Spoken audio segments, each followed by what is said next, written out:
Maaf Pak, saya ada di laptop saya materinya, tapi kalau saya klik share ini kok nggak ada dokumen ya? Mungkin temanmu dalam kelompok punya dokumennya?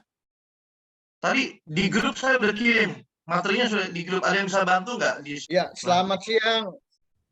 Selamat siang Pak dosen, Dr. Renatan Trisna dan teman-teman semua. Domatika mengejanya nggak pakai K2 ya, DOG ya, Dohma, DOG, bukan DOK. Iya Pak, iya Pak. Maaf Pak.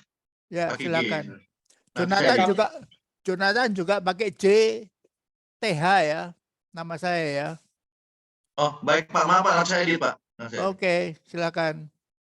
Ya, kami dari kelompok 5, yang pertama Andreas Sukriyadi Haryono, saya sendiri. Nanti yang kedua Pak Wim Lopis, yang ketiga Pak Tio Sihan. Ya, kami dari kelompok 5 akan membahas mengenai predestinasi menurut J. Armenius. J-nya itu apa? Jakub Pak. Yakobus. Iya. Jakub atau James Pak? Bukan James. Yakobus. Oke, teruskan. Pendahuluan. Jakobus Armenius lahir pada 10 Oktober 1560 sampai 19 Oktober 1609. Nama Latin teolog Belanda Jacob Harmensun. Pada periode reformasi Protestan, beliau dikenal sebagai Jacob Armenius atau James Armenius. Sebagai profesor teologi di Universitas Leiden dari 1603. Beliau menulis banyak buku dan risalah teologi, dan pandangannya jadi dasar remonstran Belanda. Setelah kematiannya, pandangannya menjadi pokok untuk menentang 5 poin Calvinisme. Meskipun pada kenyataannya ia hanya menolak 3, ya, yaitu mengenai pemilihan tanpa syarat, penebusan terbatas, dan rahmat yang tak dapat ditolak, dan meragukan satu, ketekunan orang-orang kudus. Keyakinannya sama Calvinisme pada satu poin, kerusakan moral total. Versi yang dimodifikasi dari yang dipegang oleh para Calvinis. Next. Arminius lahir di Odeweter, Utrecht. Dia seorang yatim sejak bayi ketika ayahnya Herman meninggal dunia, meninggalkan istrinya bersama anak-anak yang masih kecil. Lalu Arminius diadopsi oleh seorang pendeta yang bernama Theodorus Amilius dan mengirimnya ke sekolah Utrecht. Tahun 1575 beliau belajar di teologi di Universitas Leiden. Arminius di Leiden tahun 1576 hingga 1587. Guru teologianya antara lain Lambertus Danaius, Johannes Drusius, Guillermo Pargelius, Johann Coleman. Next. Arminius ajarkan tentang anugerah pendahuluan telah diberikan kepada semua orang oleh Roh Kudus. Anugerah ini adalah mencukupi untuk beriman meskipun dirusak oleh dosa kita, dan dengan demikian membawa keselamatan. Teologi Armenianisme tidak berkembang selama Arminius hidup. Baru setelah kematiannya mulai berkembang, yaitu pada tahun 1609. Tahun 1629, penerbit di Leiden menerbitkan karya Arminius dalam bahasa Latin. Lalu disusul penerbit di Frankfurt pada 1631 dan 1635.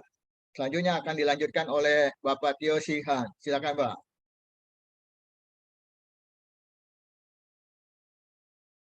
Ya, Predestinasi adalah doktrin Alkitabiah tentang keselamatan atau soteria. Nah, merupakan hak prerogatif Allah yang tidak dipengaruhi oleh unsur apapun. Predestinasi sendiri berasal dari bahasa Yunani yaitu proriso, yang berarti menandai sebelumnya. Nah, kata ini muncul 6 kali dalam Perjanjian Baru, baik di Kisah Rasul 4, Roma 8, 1 Korintus 2, dan Efesus 1. Predestinasinya artinya adalah doktrin Alkitabiah yang menyatakan bahwa Allah berdaulat memilih orang-orang tertentu untuk diselamatkan. Next. Pilihan Allah menunjukkan kemurahan kepada beberapa orang. Tidak berarti Allah tidak adil terhadap lainnya. Sebab tidak seorang pun pantas mendapat apapun dari Allah. Karena itu tidak seorang pun berhak merasa keberatan kalau tidak mendapat apapun dari Allah. Allah mempredestinasikan siapa yang akan diselamatkan dan manusia mesti memilih Allah untuk diselamatkan. Nah, Arminianisme adalah aliran pengajaran soteriologis atau keselamatan dalam Kristen Protestan berdasarkan pemahaman teologis dari teolog reformasi Belanda yang bernama Jacobus atau James Arminius, ya, dan para pengikutnya. Next. Nah, J. Arminius sendiri mengutarakan pandangan teologisnya mengenai predestinasi sebagai berikut. 1. Walaupun sudah berdosa, manusia oleh anugerah Allah masih bisa meresponi panggilan Allah, masih bisa percaya sesuai Yesaya 55 dan Matius pasal 11. Yang kedua, Allah memilih karena Ia tahu siapa yang akan meresponi panggilannya. Yang ketiga, penebusan Kristus tidak terbatas bagi orang yang mau menerimanya. Yang keempat, manusia mempunyai kebebasan untuk menerima free will, ya, atau menolak anugerah Allah. Yang kelima, orang yang sudah selamat masih ada kemungkinan kehilangan keselamatan menurut Arminius. Berbeda dengan Calvinisme yang menekankan kedaulatan Allah dan mengecilkan kehendak bebas manusia. Sebaliknya, Arminianisme ini menekankan kehendak bebas manusia dan mengecilkan unsur kedaulatan Allah dan kerusakan manusia. Untuk itu, kita atau di GBI harus menjaga keseimbangan antara pandangan Calvinisme dan Arminianisme. Next. Nah, perbandingan Calvinisme dan Arminianisme, ya Calvin ini yang Protestan ya, yang Protestan. Nah, Arminianisme yang GBI lebih ke arah yang skala karismatik ya. Nah, di Arminianisme ini ada free will atau human ability, artinya memang kehendak bebas ya. Manusia belum ditinggalkan dalam keadaan tidak berdaya spiritual total. Tuhan dengan murah hati memampukan setiap orang berdosa untuk bertobat dan percaya. Tetapi Dia melakukannya sedemikian rupa sehingga tidak mengganggu kebebasan manusia. Setiap orang berdosa memiliki kehendak bebas dan tujuan kekekalannya bergantung pada bagaimana dia menggunakannya. Berbeda dengan Calvinisme, total inability or total depravity, ya, total ketidakmampuan, ya. Ya, karena kejatuhan manusia tidak dapat dari dirinya sendiri untuk mempercayai Injil dengan selamat. Orang berdosa sudah mati, buta dan tuli terhadap hal-hal tentang Allah, hatinya licik dan sangat rusak. Butuh lebih dari sekedar bantuan roh untuk membawa orang berdosa pada Kristus. Butuh regenerasi di mana roh hidupkan orang berdosa dan memberinya sifat baru.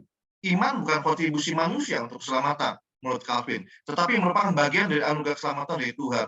Adalah pemberian Tuhan kepada orang berdosa, bukan pemberian orang dosa kepada Tuhan. Next. Conditional election, artinya pemilihan bersyarat, yang ini menurut Arminius. Pilihan Allah atas individu-individu tertentu untuk diselamatkan sebelum dunia dijadikan pada pra-pengetahuan Allah bahwa mereka akan menanggapi panggilannya. Allah memilih mereka yang Allah tahu akan dengan bebas mempercayai Injil. Karena itu pemilihan itu ditentukan atau dikondisikan apapun dilakukan oleh manusia. Semua terserah sepenuhnya pada free will manusia untuk menentukan siapa yang akan percaya, dan oleh karena itu siapa yang dipilih untuk diselamatkan. Tuhan memilih mereka yang Dia tahu akan atas kehendak bebas mereka sendiri memilih Kristus. Berbeda dengan Calvin, unconditional election, pemilihan tanpa syarat.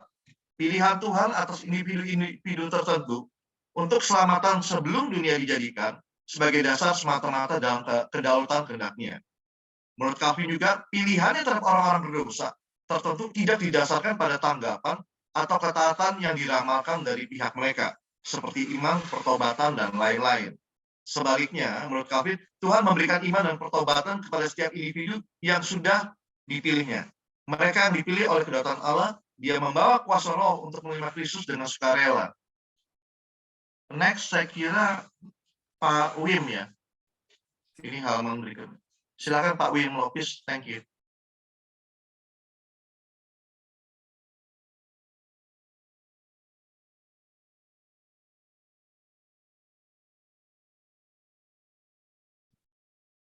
Pak Wim Lopis.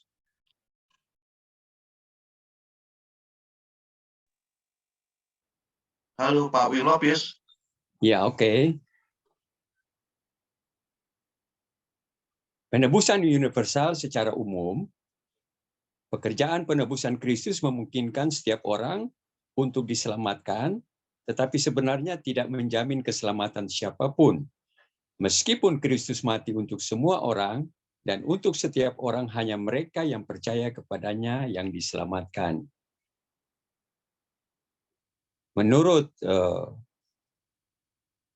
Calvinis, pekerjaan penebusan Kristus dimaksudkan untuk menyelamatkan yang terpilih saja dan benar-benar menjamin keselamatan bagi mereka. Kematiannya adalah ketahanan pengganti hukuman dosa, menggantikan orang berdosa tertentu. Selain menghapus dosa umatnya, penebusan Kristus mengamankan segala sesuatu yang diperlukan untuk keselamatan mereka, termasuk iman, yang mempersatukan mereka dengannya. Next.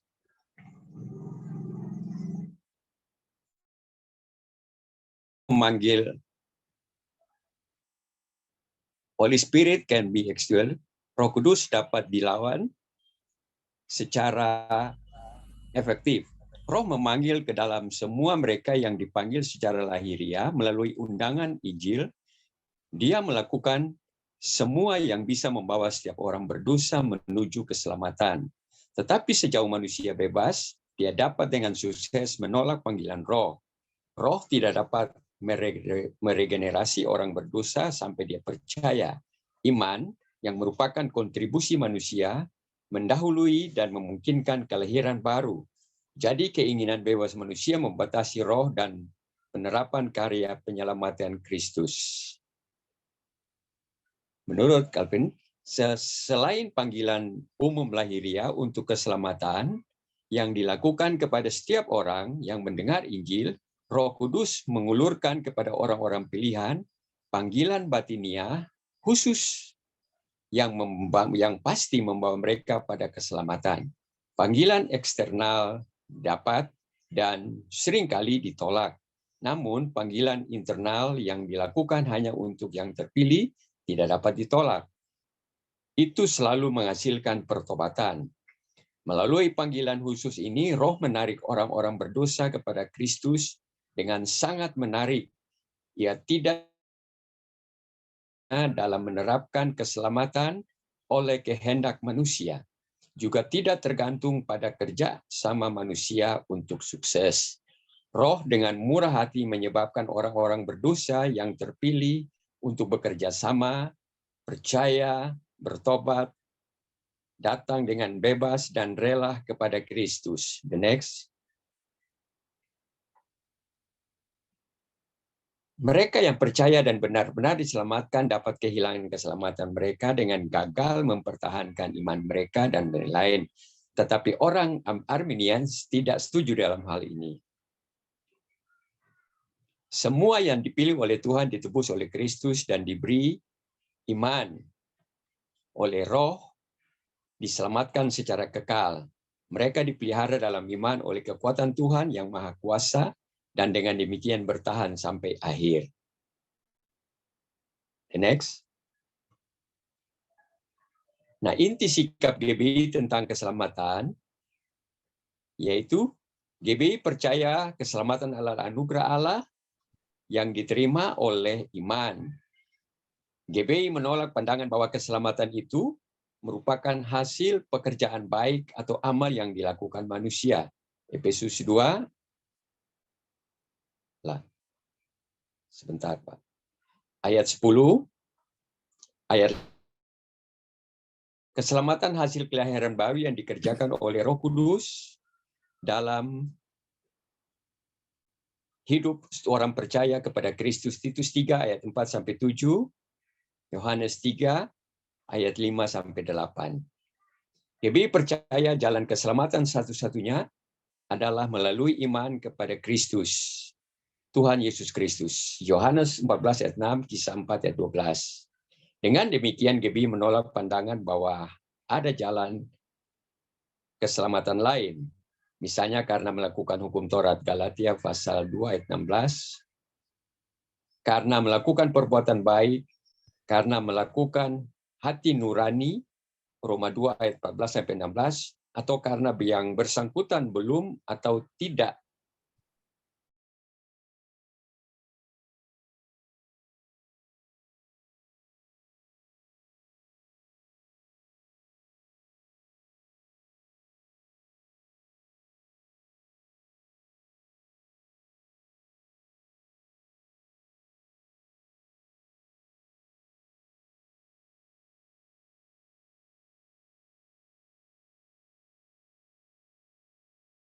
bahwa ada jalan keselamatan lain, misalnya karena melakukan hukum Taurat, Galatia 2 ayat 16, karena melakukan perbuatan baik, atau karena melakukan hukum hati nurani, menurut Roma 2, atau karena bersangkutan belum atau tidak mengetahui kebenaran. Demikian, Pak, dari kelompok 5. Terima kasih. Oke, teman-teman. Saya mengatakan kelompok ini buruk sekali presentasinya. Kenapa? Kenapa buruk sekali? Kenapa jelek sekali presentasinya? Mungkin kurang gambar ilustrasi. Ada gambar. Pertama Karena apa? tulisannya yang banyak-banyak.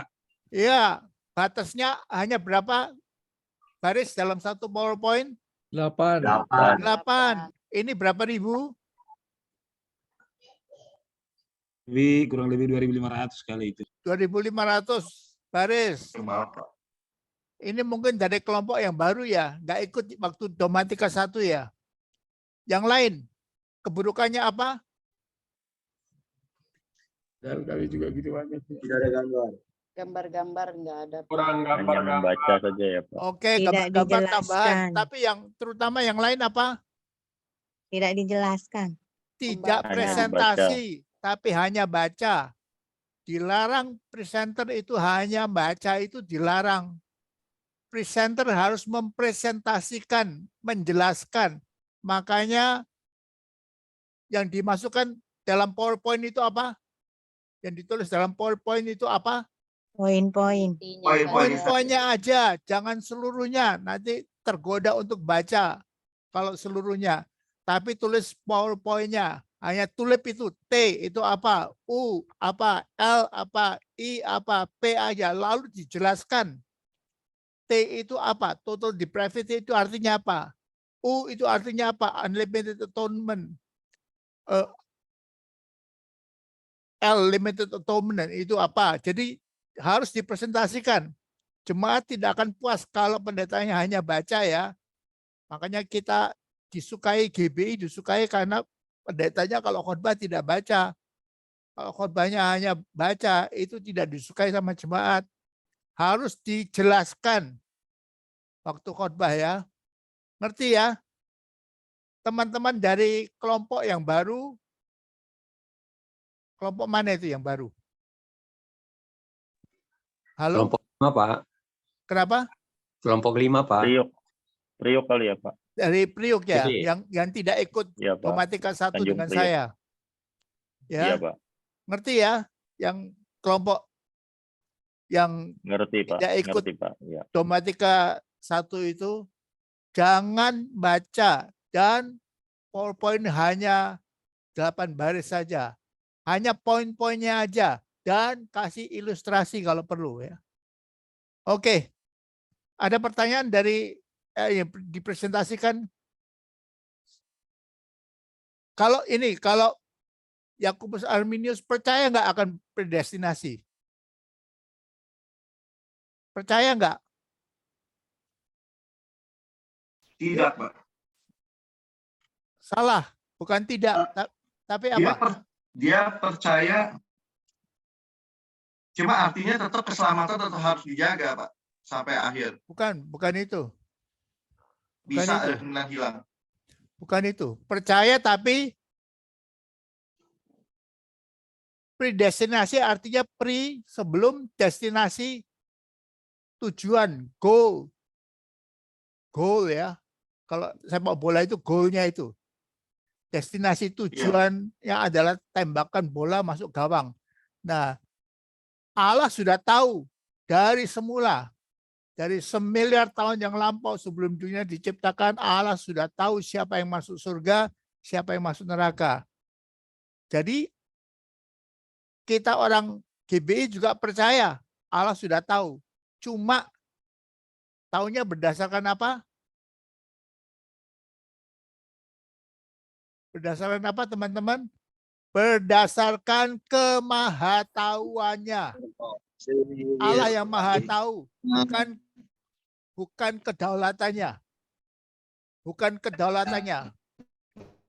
Si A mau saya selamatkan, tidak peduli siapa-siapa. Enggak. Si B mau saya masukkan neraka, tidak peduli siapa-siapa. Itu kedaulatan saya, bukan seperti itu.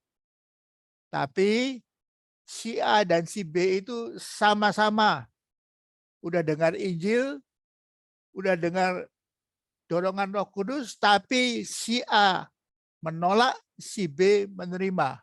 Dan si A yang menolak itu misalkan tahun 2000, si B menerima itu tahun 2000, Allah itu sudah tahu semiliar tahun yang lampau bahwa si A itu akan menolak dan si B itu akan menerima. Jadi berdasarkan kemahatauannya, Allah itu sudah tahu, sudah predestined, sudah tujuannya itu Allah sudah tahu. Karena itu tidak bisa berdalih. Kita yang nggak tahu. Nah itu lain dengan Calvin ya. Kalau Calvin bukan berdasarkan kemahatauannya, predestinasi, tapi berdasarkan ketetapan Allah yang berdaulat. Si A sudah ditetapkan dari semula, semiliar tahun yang lampau, sebelum dunia diciptakan, bahwa si A itu akan menolak, akan masuk neraka. Itu sudah ditetapkan Allah. Si B itu sudah ditetapkan Allah bahwa dia akan masuk surga.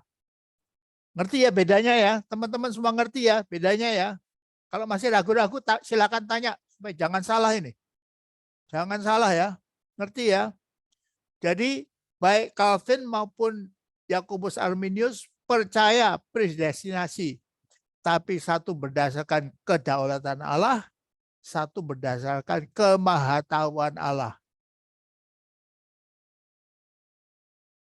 Oke, ada yang ingin tanya tentang perbedaan penting ini tulip ini? Tulip T-nya apa? Total depravity. Itu Calvin jelas tegas ya, tidak kerusakan total. Yakobus Arminian mungkin tidak sekeras Calvin, tapi nggak banyak bedanya. Bahwa manusia tidak bisa. U apa? Tulip U Unconditional. election. Unconditional apa? Election. Jadi pemilihan yang tidak Tanpa syarat. ditentukan oleh manusia, tanpa syarat. Tapi kalau Arminius, conditional election. Orang harus buka hati terima Kristus sebagai Tuhan dan Juru Selamat, walaupun kemampuan untuk buka hati itu dari Roh Kudus juga. Jadi tetap kita itu 100% tergantung kepada anugerah Allah. Ini kelompok yang presentasi tadi kok menghindari bahasa Inggris. Anda itu S2 mestinya sudah pintar bahasa Inggris loh. Bacanya sudah, jangan dihindari ya. L apa? L tulip L ya apa? Limited Limited atonement. atonement. Limited atonement Atonement. artinya apa? Tebusan Menurut terbatas. Calvin, Atonement terbatas. Yesus Kristus mati hanya untuk sedikit orang, orang-orang pilihan aja, tidak mati untuk semua orang. Lain dengan kita, GBI percaya Yesus Kristus mati untuk semua orang. Semua orang. I apa? I apa? Tulip? I apa? Irresistible grace. Irresistible grace, Pak. Baca bahasa Inggrisnya. Irresistible. Irresistible. 5 suku ya. Pelan-pelan bacanya. Irresistible. Lama-lama nanti bisa cepat. Tidak bisa ditolak. Anugerah Allah itu tidak bisa ditolak. Jadi kalau si Harjito sudah diincar oleh Allah, walaupun dia mau menolak, tidak bisa. Dia harus terima anugerah itu. Nah, lain dengan Arminian. Kita masih punya kehendak bebas. Lalu P, Preservation of the saint. perseverance. 4 suku kata ya. Perseverance of the saints. Artinya apa? Keturunan orang-orang kudus. Dan orang-orang kudus. Sekali selamat, tetap selamat. Kita tidak begitu. Kita sudah diselamatkan, tapi kita masih berhak menolak keselamatan itu. Kalau dalam Alkitab, Perjanjian Baru, siapa yang contohnya ini? Orang yang sudah diselamatkan, tapi kemudian menolak. Yudas. Enggak, Yudas belum, enggak tahu. Kita enggak tahu. Tapi yang sudah pasti, siapa? Murtad, Pak, orang yang murtad. Ya, contohnya siapa? Dalam Perjanjian Baru? Perjanjian Baru ya. Matius dan Safira, Pak? enggak, belum Enggak. tahu. Kita enggak tahu dia. Tapi Matius 7. Siapa yang ditolak dalam Matius 7 itu? Orang yang sudah apa? Melakukan mujizat. Melakukan mujizat, sudah apa? Usir setan, sudah apa lagi? Ya. Bangkitin orang mati. Menyembuhkan orang sakit. Sudah panggil Tuhan apa? Sudah panggil Allah apa? Tuhan. Tidak mengenal Tuhan, Tuhan. Jadi sudah kenal karena sudah bertuhankan Yesus Kristus. Sudah panggil dia itu Tuhan, Tuhan. Tapi masih melakukan kehendak Tuhan. tapi masih berhak menolak. Nah, kalau siapa lagi? Ada satu orang lagi dalam 1 Korintus 5, siapa?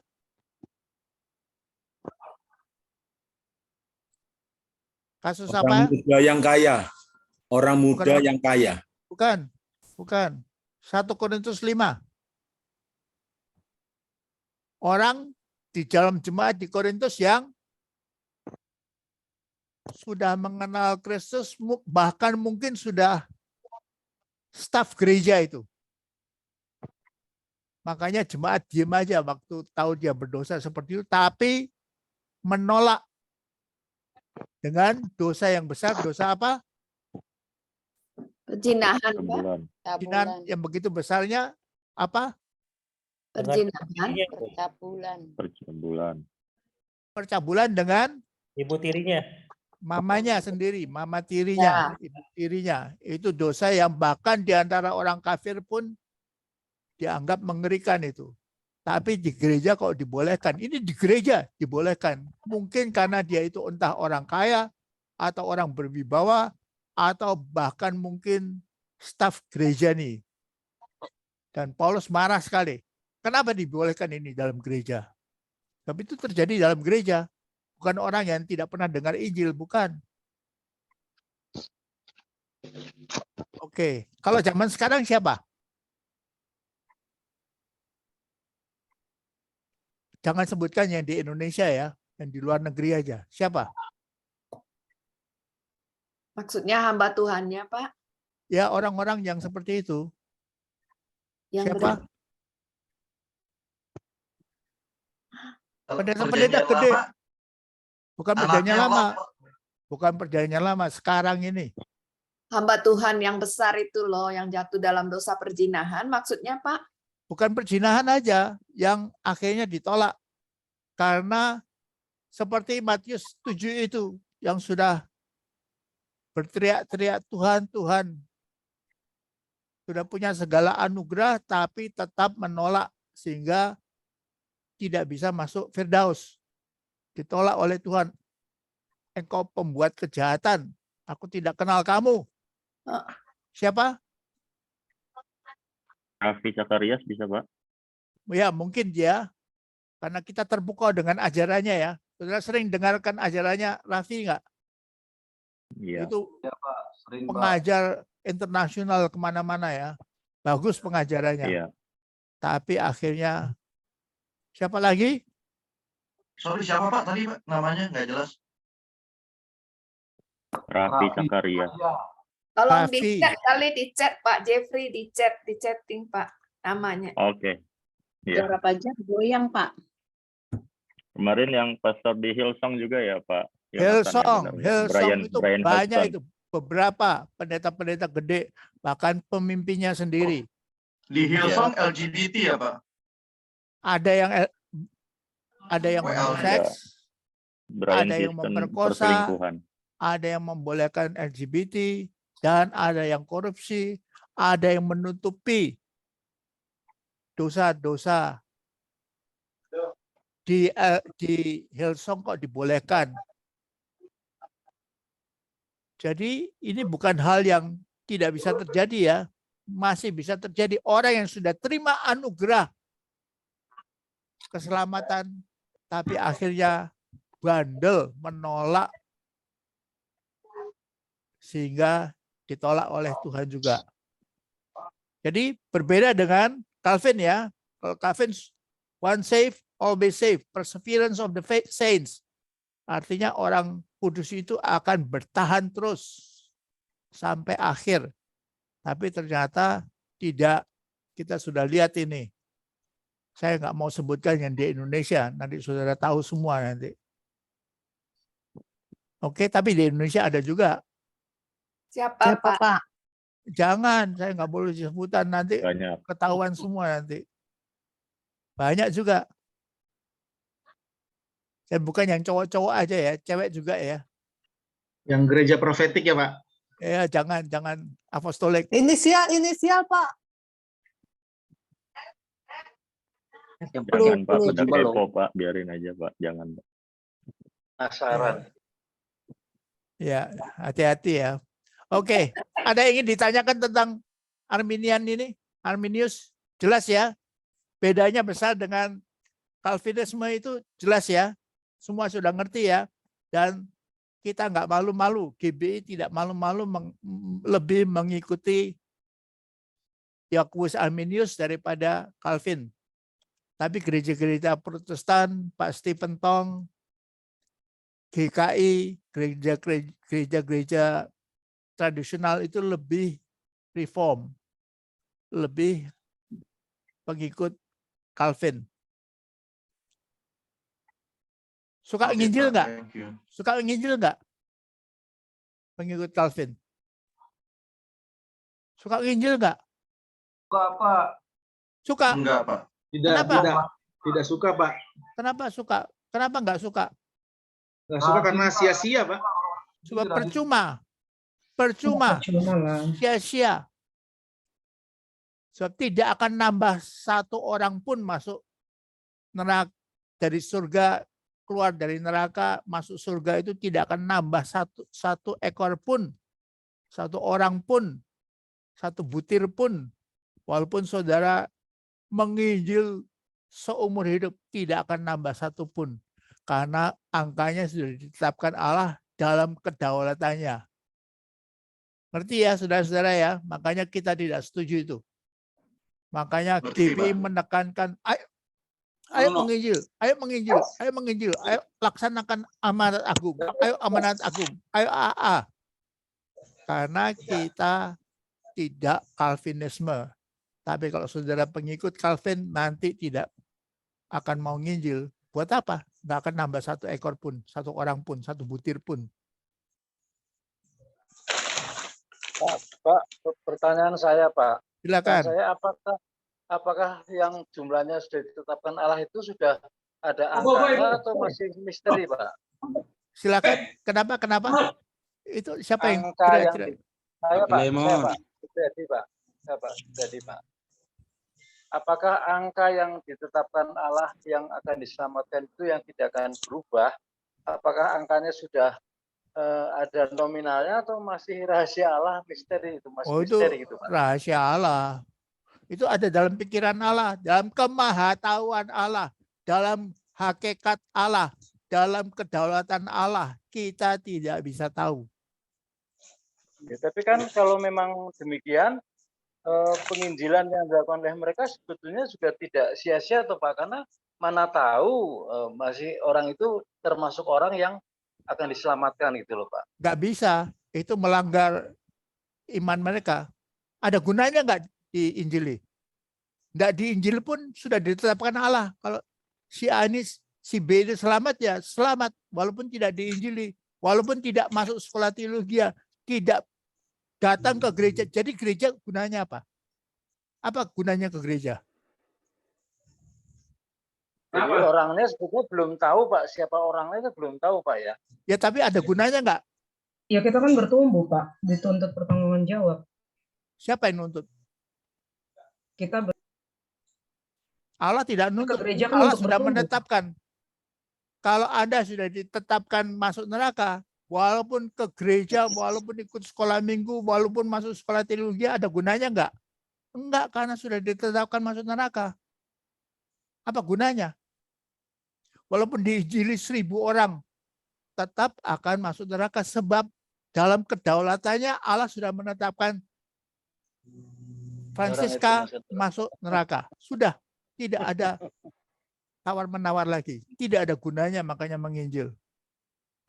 Tidak ada gunanya gereja itu khotbah, pendetanya itu menyajikan khotbah sebaik-baiknya. Kita dengarkan khotbah 365 setiap hari gitu. Tidak ada gunanya, tidak nambah satu butir pun, satu ekor pun, satu orang pun di surga. Karena semuanya sudah ditetapkan melalui kedaulatan Allah. Sudah dipredestinasikan. Nah, lain dengan Arminius. Arminius sudah dipredestinasikan juga, tapi predestinasi dalam arti Allah tahu. Bukan Allah yang menetapkan, tapi Allah tahu. Si A itu akan nolak, si B itu akan terima. Itu Allah tahu. Allah kirim penginjil-penginjil kepada si A, tapi akhirnya Allah tahu. Nanti semua akan ditolak. Allah kirim kepada penginjil-penginjil kepada si B, Allah tahu mungkin 10 akan ditolak, tapi yang ke-11 akan diterima.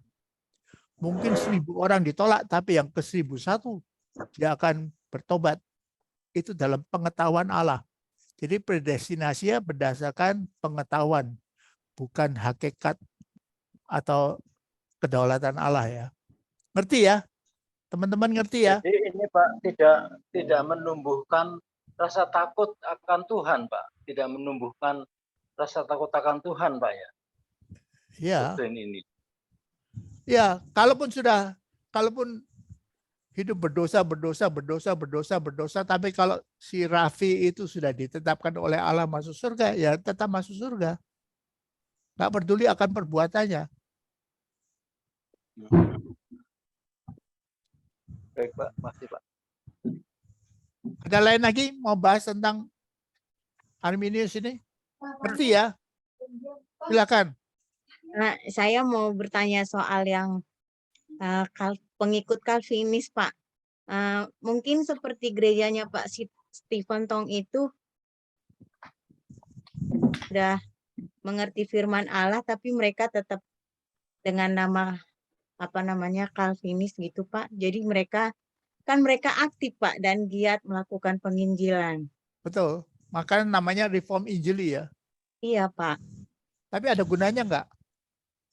Ya mungkin mereka Pak sudah mengerti dan memahami firman Tuhan bahwa keselamatan itu bukan seperti predestinasi itu lagi Pak. Jadinya kalau sudah pandangan begitu sudah tidak Calvinis lagi.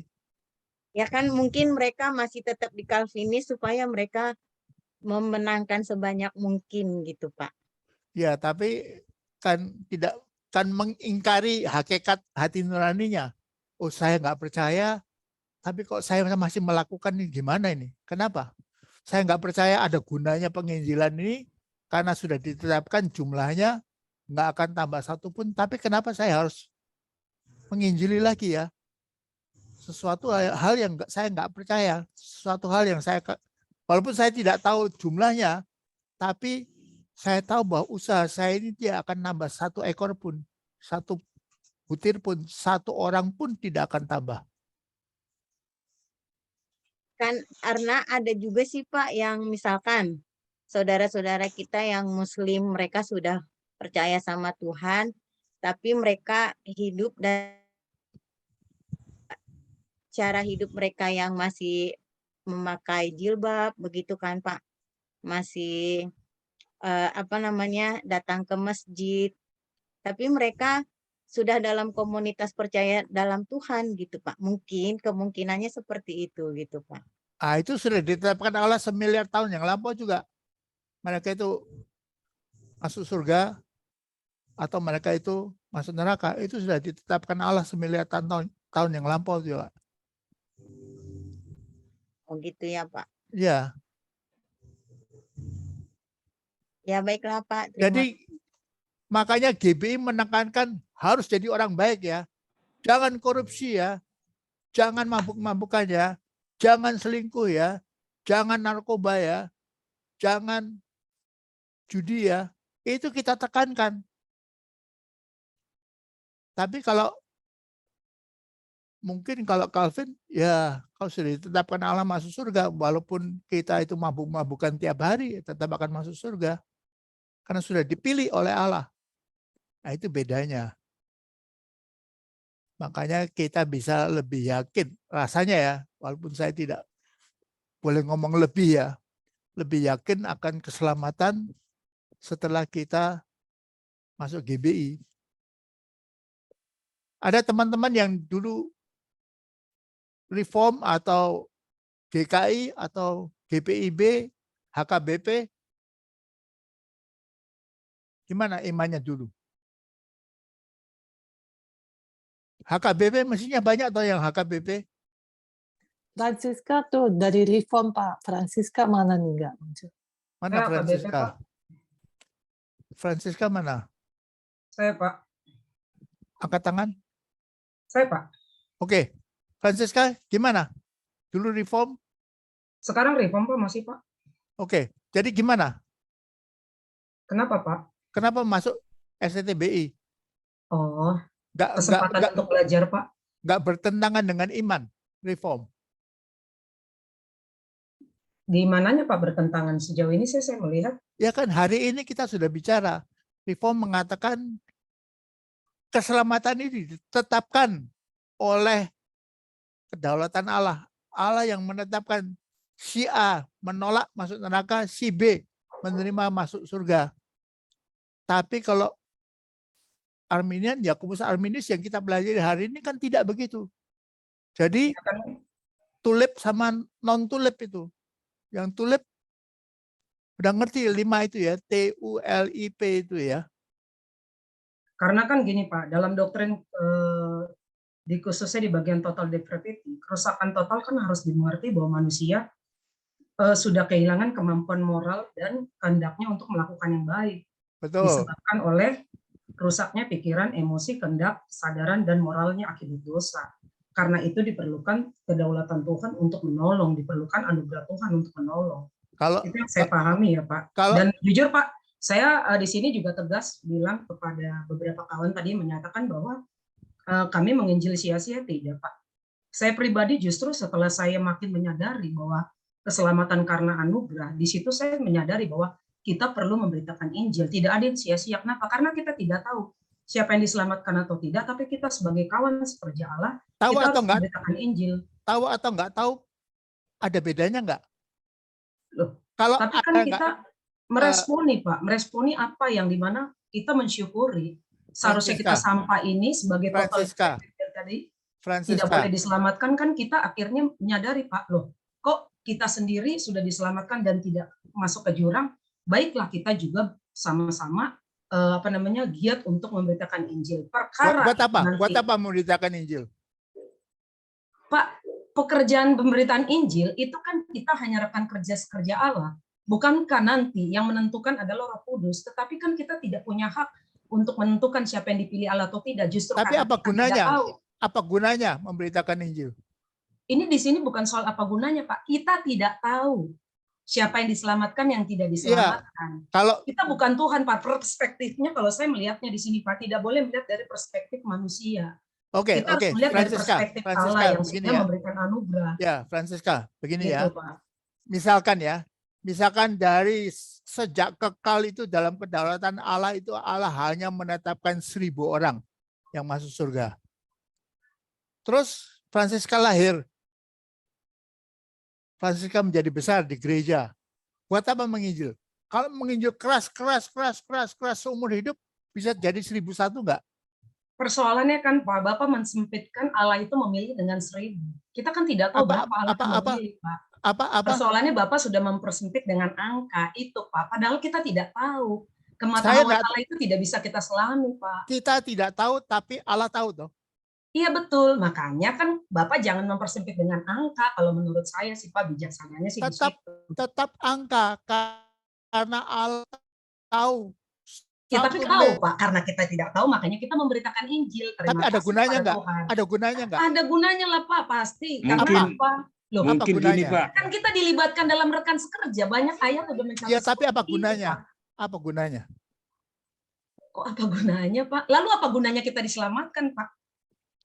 Ya itu kan bentuk respon kita, Pak, berterima kasih. Kan kita diselamatkan. Iya, hanya berterima kasih, tapi nggak ada gunanya. Iya kan, makanya kita juga betul. bukan berarti kita membawa jiwa, itu lalu kita bermegah diri kepada orang-orang, oh aku bawa jiwa kepada Tuhan. Bukan. Saya pribadi melihat selalu mengatakan kepada kawan-kawan, jangan bermegah waktu kamu membawa jiwa kepada Tuhan, tapi bersyukur.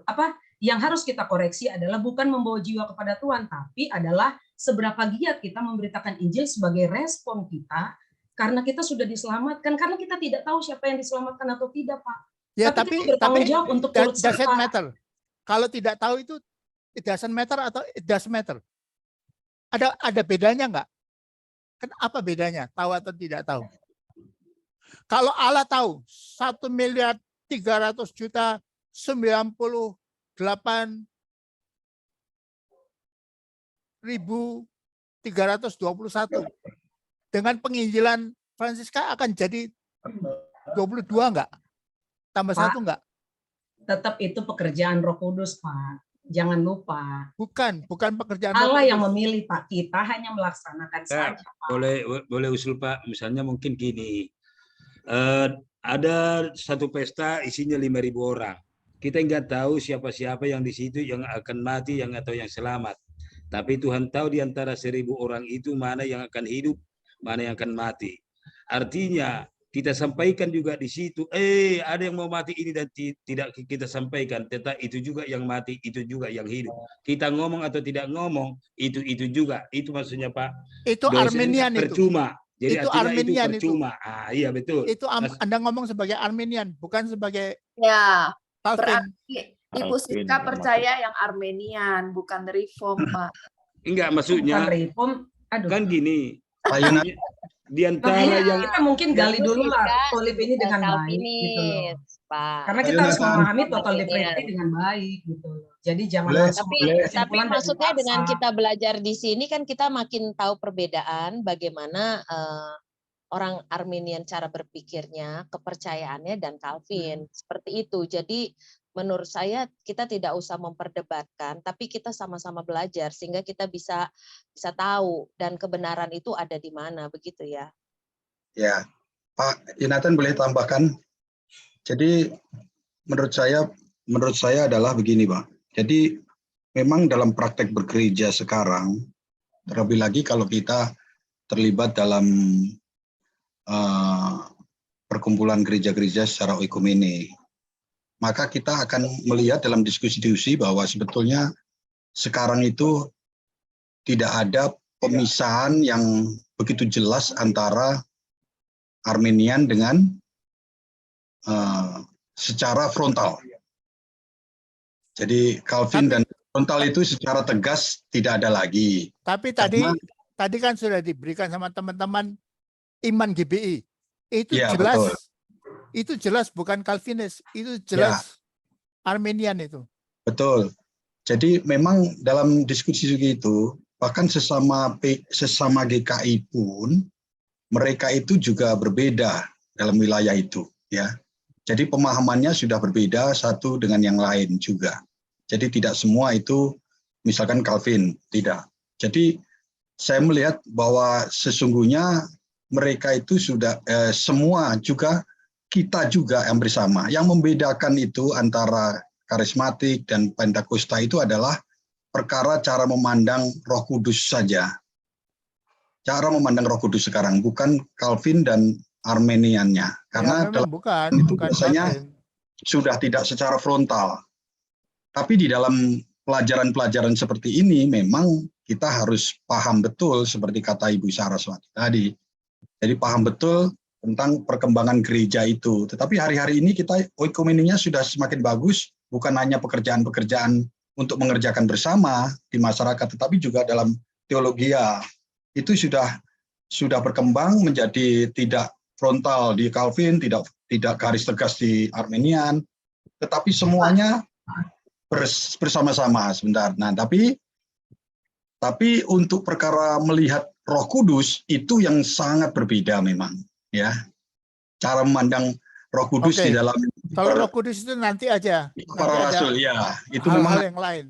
kita akan diskusikan nanti. Ya, nanti. Yang ini sekarang tentang ini keselamatan, doktrin keselamatan ini. Nanti kalau ada anggota jemaat berkata, Pak Pendeta, anak saya kok bandel. Apa saya harus ngajarin supaya dia itu jadi baik? Kepada guru-guru sekolah minggu ngomong sama anak-anak kecil gimana? Taat sama mama ya, rajin ke sekolah ya, bikin PR ya. Buat apa? Supaya naik kelas, itu masuk akal. Tapi tidak ada hubungannya dengan keselamatan. Tidak ada hubungannya. Walaupun dia itu banting tulang seumur hidup, kalau dia sudah ditetapkan masuk neraka, dia akan tetap masuk neraka. Nggak masuk sekolah minggu atau masuk sekolah minggu, tidak ada bedanya. Dia akan tetap masuk neraka. Kalau Allah dalam kedaulatannya sudah menetapkan dia masuk neraka, akan tetap masuk neraka. Jadi percuma guru-gurunya itu mengatakan jadi anak yang baik ya, belajar ya, dan nanti setelah umur 10-11 tahun kan kita minta guru-guru sekolah minggu itu sangat injili. Ayo anak-anak, terima Kristus sebagai Tuhan dan Juru Selamat. Kalau tidak, kalian tidak masuk surga nanti. Kalian masuk neraka. Itu usia paling awal seorang itu bisa menerima keselamatan. Toh. Makanya GBI hanya membaptiskan anak-anak usia itu 10-12 tahun. Tidak, bayi tidak kita baptiskan. Setelah mereka itu terima Kristus sebagai Tuhan dan Juru Selamat, baru mereka itu diselamatkan dan bisa kita kasih baptisan. Gimana? Masih bingung nggak? Atau bertentangan dengan hati nurani nggak? Nanti kalau Anda khotbah bertentangan dengan hati nurani nggak? Enggak, kalau kita tetap mengerti arti berdiri di dalam teologi GBI, tetap sudah mengerti. Cuman masalahnya bahwa itu Yakobus Arminius ngerti nggak? Pemahaman Arminius dan Calvin itu terhadap gereja-gereja lain, itu kita juga dalam diskusi-diskusi sudah dalam satu kesesuaian yang sama sebetulnya tentang seperti GBI sama hampir. Jadi di tingkat pembicaraan-pembicaraan seperti ini hanya di tingkat teologi ya Pak. Jadi kalau di tingkat pengerja-pengerjanya atau majelisnya di GKI, di lain-lain di luar GBI itu sebetulnya tidak terlalu bicara tentang itu. Jadi kita hanya mengikuti. Karena mereka dalam tanda kutip tetap bodoh ya, tidak ngerti ya. Apa itu Calvinisme tidak ngerti ya, tidak diajarkan keras di dalam gerejanya ya. Ya, betul, tidak. Pak. Di situ Pak. Hanya di sekolah-sekolah teologi diajarkan betul, itu. Bapak. Betul. Ya. Hanya di sekolah-sekolah teologi memang akan diajarkan. Di STT Jakarta juga pasti diajarkan tentang itu semua. Tetapi di gereja-gereja semuanya hari-hari ini, terlebih lagi di akhir zaman ini, sudah mengerucut pada satu teologi yang hampir sama. Jadi nggak banyak perbedaan. Yang hampir Tetapi samanya yang banyak mirip perbedaan dengan nanti siapa? di Yang hampir samanya mirip siapa, Pak? paham-paham Calvin atau Arminian, Pak? sama Arminian itu tidak dikotomi begitu, tetapi semuanya mencampurkan seperti GBI berdiri tengah-tengah itu. Iya. Jadi mengambil Jadi, benang merahnya, Ya. kurang lebih begitu merahnya. ya, Pak? Enggak. Nah, ya di tingkat Anda saya rasa di tingkat Anda kalau sudah lulus ini, Anda duduk di gereja langsung bisa tahu pengkhotbah ini Calvinis, pengkhotbah ini Arminian. tahu pasti. Dari omongannya sudah tahu. Mari kita menginjil, mari kita laksanakan amanat agung. Langsung tahu bahwa oh ini dia Arminian. Ya, betul. Jadi Anda harus tahu ini. Nah. Betul, Pak. Memang Betul, Pak. dari cara diskusi dan ke arah mana kita sekolah teologi ini bersyukur tahu jelas daripada secara pertumbuhan daripada gereja-gereja. Ya. Kalau Jadi, Singer ini WL untuk nggak itu. tahu itu. Singer WL belum tahu walaupun tiap minggu sudah ke gereja. Ya. Jadi mau kita berdiri di mana, Pak? Jadi kalau saya dulu di GKJ, ya tentunya saya memahami di sana. Tetapi setelah saya bertumbuh, Calvinis ya, GKJ ya. saya tidak mengerti malah justru. Betul, saya, Pak. Calvinis, Pak. Saya mulai sekolah minggu ya Calvinis. Tapi sesungguhnya GPIB, ya, di tingkat kami anak-anak muda tidak pernah diajari kayak begitu-begitu. Jadi kami hanya sekolah minggu, lalu berikutnya katekisasi, lalu CD, lalu saya lulus SMA ya pergi keluar kota untuk kuliah. Nah, tetapi setelah pertumbuhan iman, pertumbuhan kerohanian, pertumbuhan pengetahuan, saya bisa mengerti sekarang bahwa ternyata pendeta nggak banyak mengajarkan tentang ini. Lalu tapi pendeta mengajarkan, mari kita menginjil, mengajarkan itu juga toh. Tetap semua sama, karena itu amanat agung kan, tetap amanat agung itu dijalankan, perintah Tuhan itu dilakukan, dan itu kita ada gunanya nggak? Tidak berbicara guna seperti Mbak Francisca tadi, kita pada waktu saya di sana, itu ya kita hanya paham bahwa kita sebagai anak Tuhan, itu harus menjadi model daripada Tuhan. Kalau Tuhan itu memerintahkan itu, maka kita juga harus lakukan itu. Dengan dasar adalah karena kita harus mengasihi Tuhan dan juga harus mengasihi sesama. Maka penginjilan kita bukan secara teologi, penginjilannya biasanya dilakukan dengan perbuatan-perbuatan baik. Gitu, Pak. Kalau saya loh ya. Tapi setelah kita bertumbuh, kita jadi paham. Oh ini, begini. Paling penting adalah kita berdiri, itulah harus yang kita pegang. Silakan siapa yang mau tanya tadi? Pak, saya Pak. Nah Oke. ini Pak. Tadi kan Bapak dari tadi nanya ada gunanya nggak gitu ya Pak. Ya. Kalau saya mau jawab, gunanya itu kan tadi kan tidak berhubung dengan keselamatan tuh Pak. Ya Betul. gunanya itu kalau menurut saya upah kita gitu. Mungkin kalau kita selamat ada lagi yang ditambahkan sebagai upah kita. Doktrin gitu, upah ya, itu Pak. cocok nggak dengan Calvin? Doktrin upah itu. Nanti upahnya tambah gede. Itu cocok nggak dengan teologi Nggak cocok, Calvin? Pak. Nggak cocok Nanti karena justru nggak nggak berbahasa, cocok itu. karena nggak berbicara kasih karunia. Tidak berbicara Pak.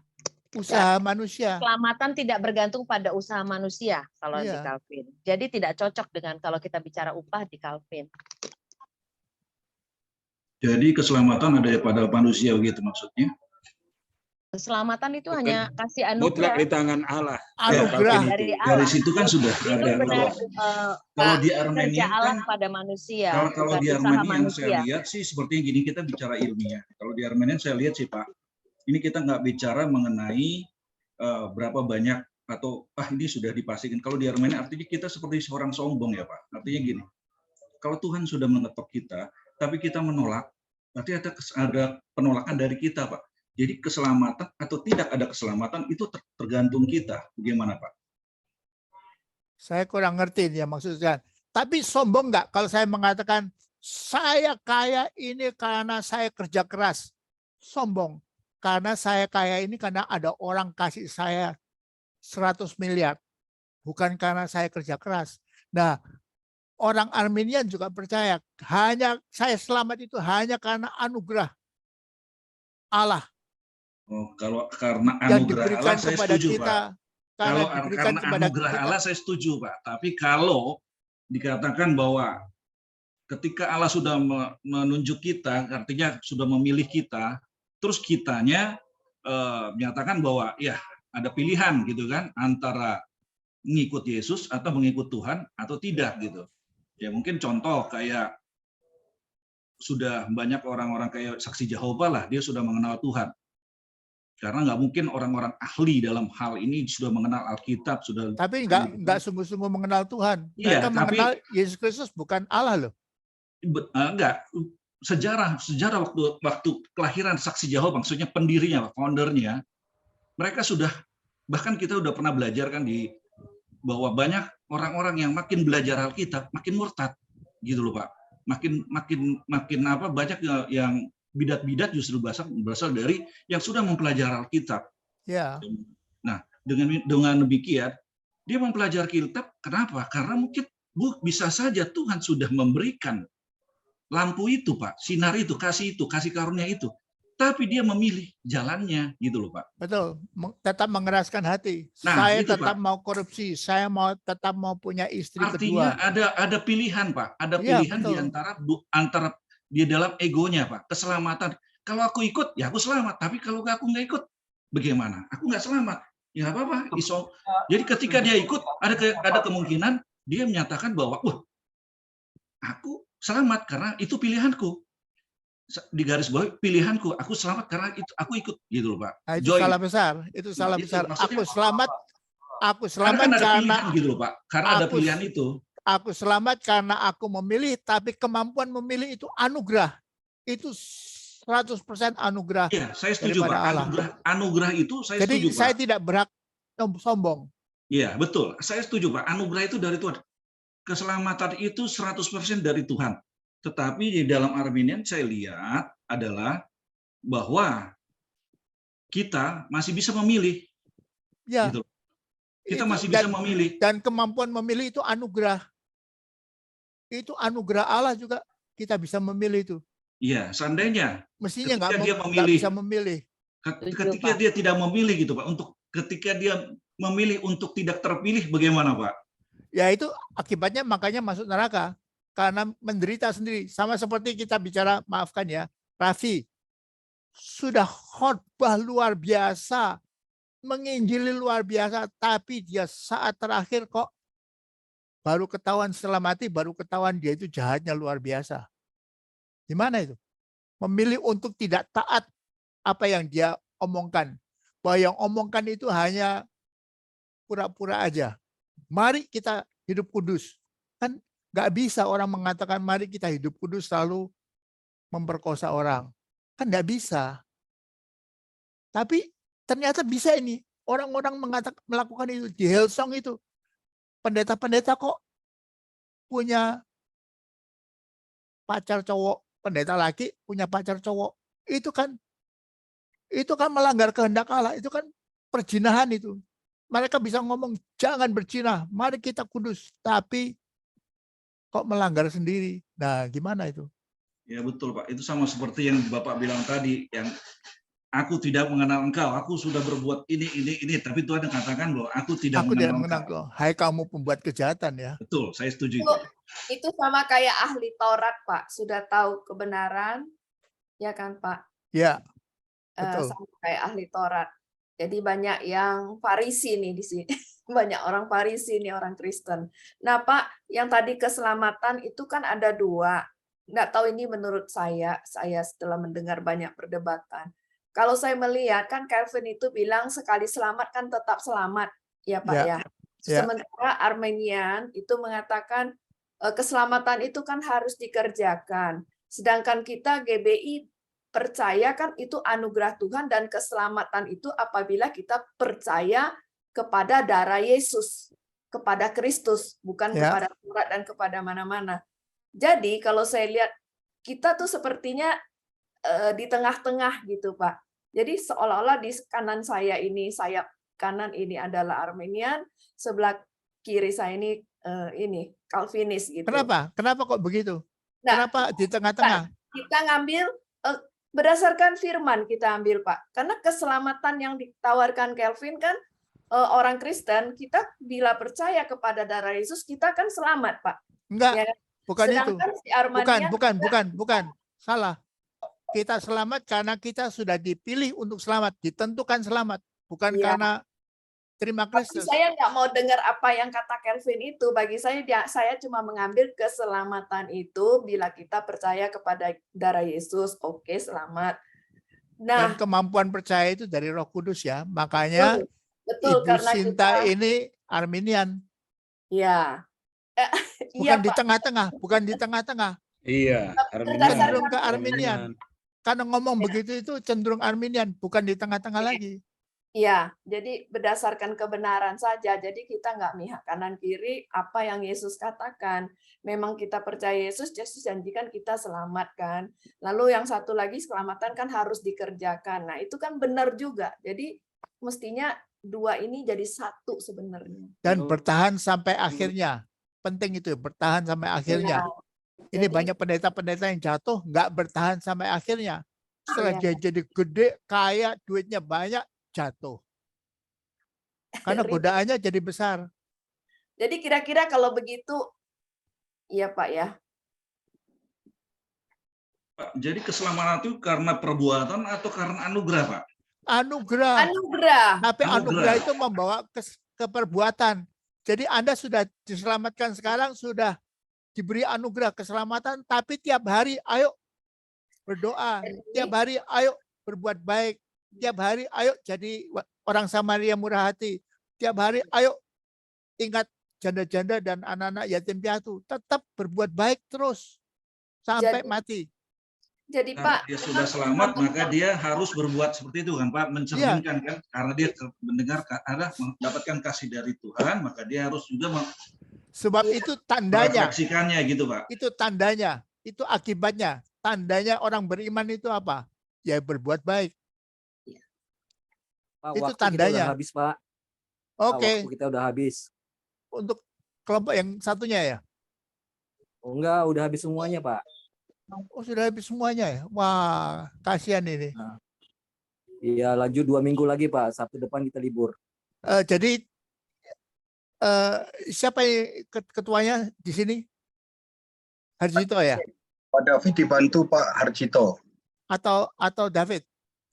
Iya, Pak David. David, nanti ada tiga kelas Pak. di mana kita presenternya 3 kelompok ya? Betul nggak? Iya Pak, akhirnya kami kelompok 6 kan jadi ke